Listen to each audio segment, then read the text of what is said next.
নমস্কার, আমি দেবপ্রসাদ গাইন চলে এলাম প্রত্যেক দিনের মতো আজকেও সিএএ নিয়ে আমরা বিশেষ আলোচনা করব। তার আগে গতকালকে আমি যে ভিডিওটি করেছিলাম আপনাদের বলেছিলাম যে সিএএ এর অ্যাপ্লিকেশান যারা করছেন তাদের এখন থেকে হ্যারিং হবে আমাদের কালেক্টর অফিসে।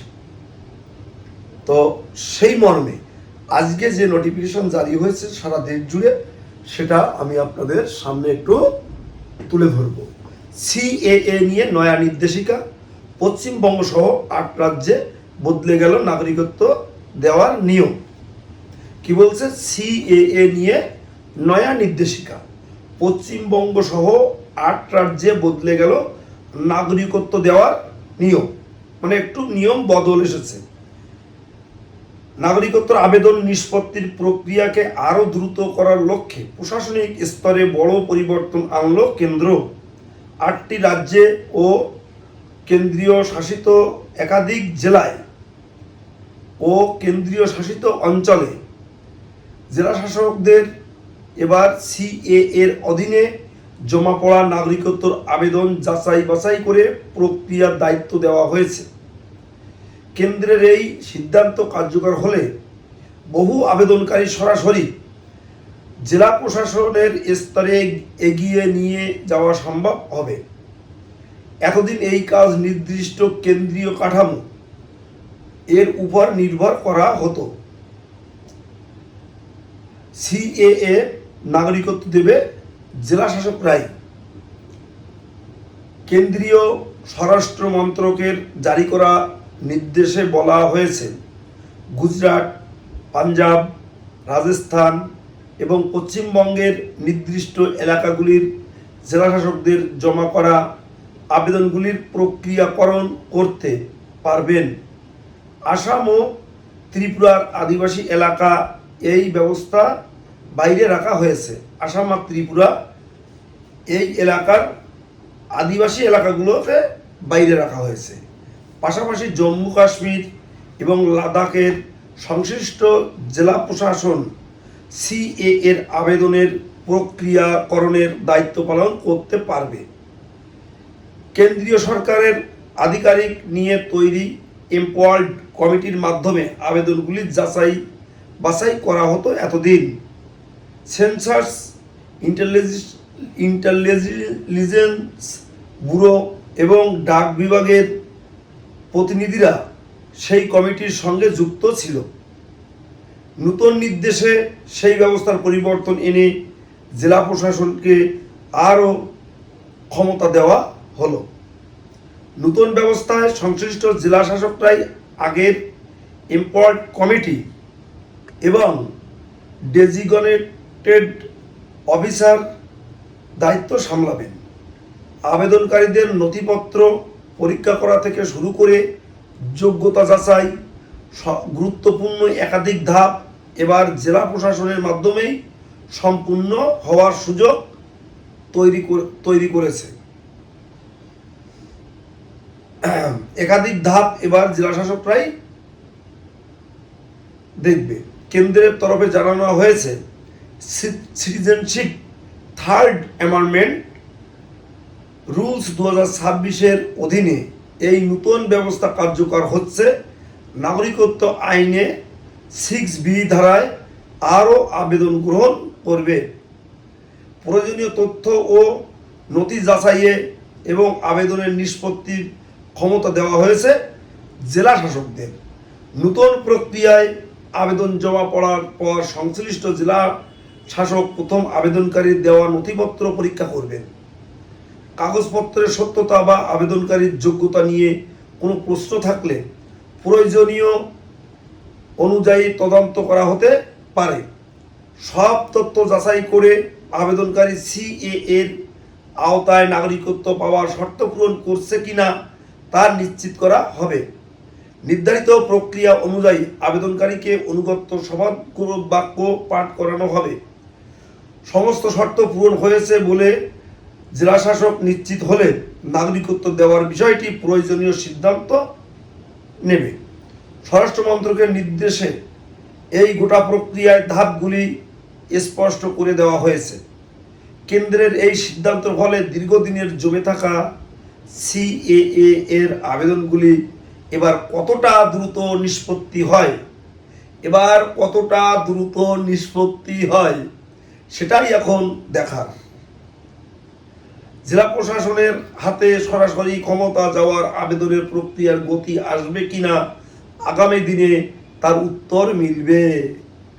তবে কেন্দ্রের এই পদক্ষেপ নাগরিকত্ব অপেক্ষা থাকা বহু আবেদনকারী নতুন করে আশার আলো সঞ্চয় হবে। আমি আরেকটি লাইন বড় করে একটু পড়ছি। এইটা হচ্ছে আপনারা আপনাদের এলাকার নেতাদের সাথে আলোচনা করবেন। আমাদের যে পর্যন্ত যোগাযোগ আছে আমরাও সেটা আলোচনা করব। আপনারা ভালো করে দেখুন, এই লাইনটি আরেকবার আমি পড়ছি। কেন্দ্রের এই সিদ্ধান্তের ফলে দীর্ঘদিনের জমে থাকা সিএএ এর আবেদনগুলি এবার কতটা দ্রুত নিষ্পত্তি হয় সেটাই এখন দেখার। জেলা প্রশাসনের হাতে সরাসরি ক্ষমতায় যাওয়ায় আবেদনের প্রক্রিয়ার গতি আসবে কি আগামী দিনে মিলবে তার সদুত্তর। অর্থাৎ আমার বক্তব্য এই নিউজের সাথে একমত। আমি এই নিউজের সাথে একমত কেন বলছি? যেটা প্রয়োজন ছিল সেটা না করে যেটা হয়েছে, আমি আগের থেকে বলছি, যেটা প্রয়োজন ছিল আমরা বারবার বলেছিলাম যে পোস্ট অফিসের মাধ্যমে হচ্ছে, তাতে কোনো দুঃখ নেই, কষ্ট নেই, কোনো অসুবিধাও নেই। অসুবিধাটা হচ্ছে কোথায়? মনে করুন যে উত্তর 24 পরগনা একটা জেলা, এই জেলার বিস্তীর্ণ এলাকা, সেই কোথায় মনে করুন বাগদা, বনগা, হেলাঞ্চা, বিভিন্ন অনেক অনেক দূর, কোথায় বসিরহাট, কোথায় মানে বিভিন্ন বিস্তীর্ণ এলাকা জুড়ে তো এই উত্তর 24 পরগনা। তো এই উত্তর 24 পরগনার সমস্ত মানুষ আসবে কোথায়? বারাসাত, আমাদের যে ডিএম অফিস বা কালেক্টর অফিস, সেখানে আসবে হেয়ারিং করার জন্য। ভোরে মোটামুটি রাত পোহানোর আগে খেয়ে দিয়ে ঘাড়ে ওই ব্যাগ বাক্স নিয়ে চলে আসবে হেয়ারিং সেন্টারে। সারাদিন শেষে বাড়ি ফিরতে ফিরতে 10টা-11টা বাজবে। আমরা স্পষ্ট করে বলেছিলাম এই যে জেলা উত্তর 24 পরগনা তথা যতগুলো জেলা আছে, 4-5টা জায়গায় অন্তত যাতে হেয়ারিং সেন্টার করা যায়। বারাসাত সাব ডিভিশনে বারাসাতে হবে, আমাদের কেষ্টপুর, বাগুইয়াটি, সল্টলেক বা তার আরও সন্দেশখালির দিকে, কোথায় সন্দেশখালি ভেবে দেখুন, সন্দেশখালির দিকে কোথাও হয়তো একটি পোস্ট অফিসে হেয়ারিং হোক, আমাদের ঠাকুরনগরের ওখানে কোনো একটা পোস্ট অফিসে হোক, বনগাঁতে একটা হোক পোস্ট অফিসে। তাহলে কি হতো? অতি দ্রুততার সহিত মানুষ কিন্তু হেয়ারিং প্রক্রিয়ায় এসে শেষ করতে পারত।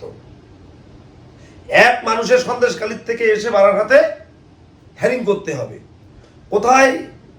বাগদা, হেলেঞ্চা, বনগা, ঠাকুরনগর, সেখান থেকে বারাসাত আসতে হবে হেয়ারিং করতে।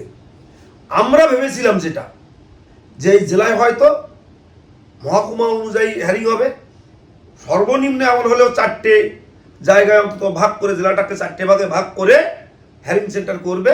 প্রত্যেকটা হেয়ারিং সেন্টারে 5টা করে টেবিল থাকবে, ঝড়ের গতিতে হেয়ারিং প্রক্রিয়া শেষ হবে।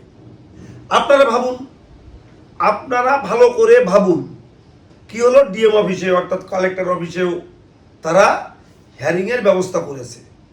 তো ভালো কথা, সেখানে অন্তত যদি 4-5-20খানা টেবিল না তৈরি করে, তাহলে কিন্তু এই সিআইয়ের হেয়ারিং যে তিমিরে চলছে সেই তিমিরেই পড়ে থাকবে। অর্থাৎ এখন পোস্ট অফিসে 5টা টেবিলে হেয়ারিং হয়, সেই 5টা টেবিলের হেয়ারিংয়ের গতি প্রগতি আমাদের স্পষ্টভাবে জানা আছে। আমরা কিন্তু সেভাবেই বিভিন্ন সময় আমরা এই সিএ এর যে সমস্ত কমিটি ছিল, যারা এই সমস্ত উদ্বাস্তুদের নিয়ে কাজকর্ম করে, তাদের কাছে আমরা স্পষ্টভাবে সুখ সুবিধা অসুবিধাগুলো বলেছিলাম। আমরা জানি না যে কাদের বুদ্ধিতে, কাদের ব্রেনে তো বড় ব্রেন, বড় বুদ্ধি, বড় মাথা, একদম আমাদের রাজ্যের সরকারের একটা সরকারি চিন্তাভাবনার মধ্য দিয়ে তার একটা ফলপ্রসূ তারা বের করে এনেছে যে একেবারে ঝড়ের গতিতে সিএর হ্যারিং হয়ে যাবে। যদি ডিএম অফিসে, কালেক্টর অফিসে হয়, ঝড়ের গতিতে হয়ে যাবে। অবশ্যই ঝড়ের গতিতে হবে। যদি কিনা সেখানে 25খানা টেবিল না হয়, তাহলে ওই পোস্ট অফিসে যেমন 5টা টেবিলে যেমন হতো, তার গতিও তাই হবে। এবং সর্বোপরি যেটা বড় কথা, এই পোস্ট অফিস থেকে হ্যারিং সেন্টার ডিএম অফিসে যাওয়ার আগে উচিত ছিল ডিএম অফিসে যে সমস্ত অফিসাররা যাদের দিয়ে অ্যাপ্লিকেশন ফর্মগুলো সুন্দরভাবে যাচাই বাছাই করা হবে, অন্তত এই পোস্ট অফিসে অফিসারদের সাথে তাদেরকে অ্যাড করে দিয়ে অন্তত 1 মাস তাদেরকে প্রশিক্ষণের ব্যবস্থা করা উচিত ছিল। তা না হলে আবার ওখানে যে যখন হ্যারিং শুরু হবে, এই না এটা জেরক্স কাগজে চলবে না, এটা ফার্স্ট ক্লাসে হবে না, এই কোর্ট নোটারিতে এতে হবে না, এই বাংলাদেশের কাগজ হাতে হাতে আনতে হবে, অনেক সমস্যা, অনেক কিছু কিন্তু আবার দেখা দিল বলে আমি আজকে বলছি কথাগুলো। আপনারা আমার কথাগুলো মিলিয়ে নেবেন। প্রত্যেকটি কথা দেখবেন অক্ষরে অক্ষরে ফলবে। প্রথমত একেবারে এই সম্পর্কে পোস্ট অফিসের অফিসাররা, প্রত্যেকটা জেলায় পোস্ট অফিসাররা তারা কিন্তু হ্যারিং করতে করতে এই সম্পর্কে অনেক অভিজ্ঞ হয়ে গেছিল, এক্সপার্ট হয়ে গেছিল, তাদের গতিও কিন্তু বেড়েছিল। এবার আবার নতুন করে আরেক জায়গায় যাবে, 1-2খানা টেবিল হবে, সেখানে তাদেরকে ভেবে বুঝে এর ভিতরে ঢুকে এর গতি প্রগতি কিভাবে কি করতে হবে এগুলো জানতে বুঝতে তাদেরও 3-4 মাস কেটে যাবে। তাতে কিন্তু গতি বাড়বে না। আপনারা আমার কথা মিলিয়ে নেবেন। যদি এই পোস্ট অফিসের অফিসারদের সাথে সেই ডিএম অফিসের হোক, যেটা কালেক্টর অফিস, তাদের অফিসাররা হোক, তারা যদি এদের সাথে অন্তত 1টা মাস যদি বসে দেখে নিত যে কোন প্রক্রিয়ায় কি করতে হবে, তাহলে তাদের একটা ট্রেনিং হয়ে যেত এবং অতি সহজে তারা ডিএম অফিসে বা কালেক্টর অফিসে বসে তারা কিন্তু সিএ এর হ্যারিংটা করতে সক্ষম হতো। আমি জানি না, এটা আমার সন্দেহ, তাই আমি আপনাদের সামনে তুলে ধরলাম। তো বন্ধুরা, আপনারা যেমন আশা করছেন যে এখন ডিএম অফিসে হবে, অর্থাৎ কালেক্টর অফিসেও হবে, এর গতি ঝড়ের গতিতে আমাদের সিএর আবেদন যেমন গতিতে হচ্ছে, তেমন অ্যাপ্লিকেশন শেষে হ্যারিংও ঝড়ের গতিতে হয়ে যাবে, সার্টিফিকেট ঝড়ের গতিতে এসে যাবে, এই আশা আমিও আপনাদের মতো রাখি। তো সারা রাজ্য তথা ভারতবর্ষের যে কোনো রাজ্যের থেকে এবং আমাদের পশ্চিমবঙ্গের যে কোনো জেলা থেকে আপনারা যদি কেউ সিএতে আবেদন করতে চান, আমাদের সাথে যোগাযোগ করবেন। আমার ফোন নাম্বার 9804682324। আপনার জেলায় কোথায় সিএর ভালো আবেদন করে দিচ্ছে আমি আপনাদের বলে দিতে পারবো। আপনার রাজ্যে কোথায় সিএর অ্যাপ্লিকেশন হচ্ছে আমি আপনাদের বলে দিতে পারবো। তাছাড়া আমার উত্তর 24 পরগনার কোথায় কারা ভালো অ্যাপ্লিকেশন করে বলে দেব। কেষ্টপুরে আমাদের স্বরূপধর, বারাসাতে আমার বন্ধুবর ঝন্টু মণ্ডল, আমার প্রিয় ডাক্তারবাবু সঞ্জীব, আমার শ্রদ্ধেয় ছোট ভাই ব্যারাকপুরের বিপুল, নিউ ব্যারাকপুরে অনুপম সরকার, এমন অনেক অনেক ছেলেরা যারা আছে দীর্ঘ 3 বছর ধরে এই সিএএতে আপনাদের আবেদন করে সহযোগিতা করেছে, আপনারা তাদের কাছে যাবেন, কোনো অসুবিধা নেই, একেবারে সুন্দরভাবে গুছিয়ে আপনাদের ফাইল তৈরি করে দেবে। কিন্তু এবার একটাই কথা, আপনারা কিন্তু কোনো ভুল ভাল জায়গায় গিয়ে অ্যাপ্লিকেশান করবেন না। তাহলে একবার ভুল হয়ে গেলে এখন কিন্তু কেউ ডিএম অফিসের ভিতরে গিয়ে বলতে পারবেন এটা ভুল না, এটা সঠিক, এটা এই না, সেটা ওই। যেমন পোস্ট অফিসে গিয়ে অনেকে নেতারা যেত, অনেক সাধারণ মানুষ গিয়ে কথা বলতে পারতো। এখন দেখবেন ডিএম অফিসের সামনে 2 জন পুলিশ দাঁড় করে দিয়ে থাকবে, এই আপনার কি ব্যাপার, আপনি আসতে পারবেন না। অফিসাররা না বুঝে ভুল করে দিলেও ওটাই সঠিক হবে।